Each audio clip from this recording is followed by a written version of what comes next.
Well, the Dunfermline Building Society has suffered partly because of the crisis in the international economic situation, but also by some reckless decisions by previous management because of overexposure of commercial loans, involvement of subprime mortgage market in the US, and some really bad decisions on their technology.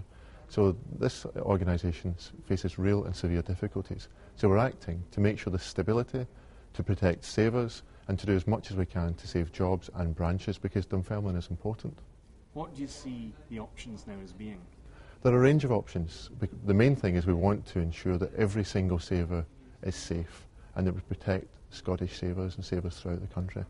Now, the options include the government intervening to underwrite some of the toxic debts, and then other organisations from becoming involved as well, perhaps some other building societies. But we haven't settled on a final option, and we're still looking into everything possible. But what's clear is that we need to act. Dunfermline faces severe difficulties. It can't just receive a bailout. It's just not sustainable in that sense, and therefore an alternative route of action is necessary. Why wouldn't a straightforward bailout be an option in this case? Well, Dunfermline suffers from real and systematic weaknesses because of the foolish decisions of some of the previous management and also the international economic crisis. And if there was a sort of standard bailout that we've seen in some other situations, there's real worry that Dunfermline couldn't actually service the debt. So we're looking for some of the other models aligned to the Bradford and Bingley type of model, so that some of the toxic assets are taken to one side, and other organisations, other commercial organisations, then also now invest in Dunfermline. But we haven't made a final decision. We continue to talk to the FSA and the Bank of England, but what's clear is we're determined to protect every single saver in Dunfermline.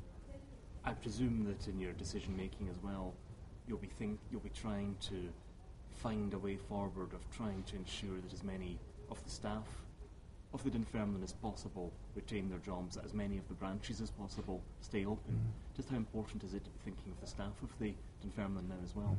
One of the real disappointments over recent months is the way in which the banking industry has been portrayed, that everyone who works in a bank or a building society is some fat cat executive on a £1 million bonus or a £1 million pension. Many of the people who are working in building societies and most people in the banks on an average salary is working very hard indeed. So what we need to do is make sure that we support as many of those people to retain their jobs and protect the branches. And that's why we're acting today, to protect savers as well. It's absolutely essential that we do all that we can. The Dunfermline may be of nothing like the size of RBS or HBOS, but there will still be people sorry at the potential of a Scottish company losing its independence and being taken over by a larger rival. Would the Dunfermline staying independent be a realistic option?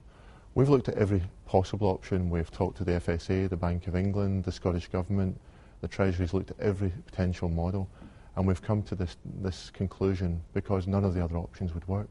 So what we're looking at doing now is protecting every saver, ensuring as many jobs and branches are protected, putting the toxic assets to one side, and then looking to see if we can get an additional investor. These are all the options that we're looking at, and it's essential that the savers in the Dunfermline know that they will be protected, and the government has acted to do so.